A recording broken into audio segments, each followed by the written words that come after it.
Namataan kamakailan sina Vice Ganda at Ayon Perez sa isang airport na agad naging usap-usapan ng fans sa social media. Bagamat walang kumpirmadong destinasyon, kapansin-pansin ang kanilang relax na aura na tila handa na para sa isang bakasyon at pahinga mula sa sunod-sunod na trabaho dahil sa kanilang napapansin na outing. Maraming netizen ang nag-speculate na personal trip ito para makapag-recharge si Vice Ganda.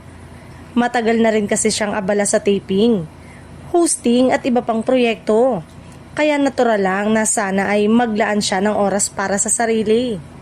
Ang hinala na posibleng maantala ang kanyang pagbabalik sa noontime show Night Showtime ay lalong lumalakas. Matatanda ang si Vice Ganda ang isa sa pangunahing host na nagbibigay kulay at saya sa programa. Kaya kapansin-pansin ang kanyang pansamantalang pagkawala sa takbo ng show. Sa ngayon, nananatiling walang opisyal na pahayag mula kay Vice Ganda o sa pamunuan ng It's Showtime tungkol sa eksaktong petsa ng kanyang pagbabalik. Walang detalyeng ibinahagi kung gaano katagal ang bakasyon o kung may kasamang iba pang proyekto sa abroad.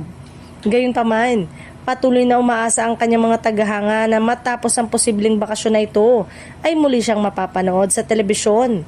Inaasahan nilang dalhin niya muli ang kanyang trademark na enerhiya, pagpapatawa at karisma na labis na hinahanap-hanap ng publiko sa programa.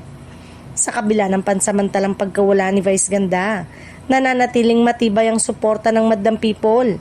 Marami ang sabik na muling makita siya sa stage at sa harap ng kamera. Dala ang saya at positibong vibe na matagal ng bahagi ng It's Showtime.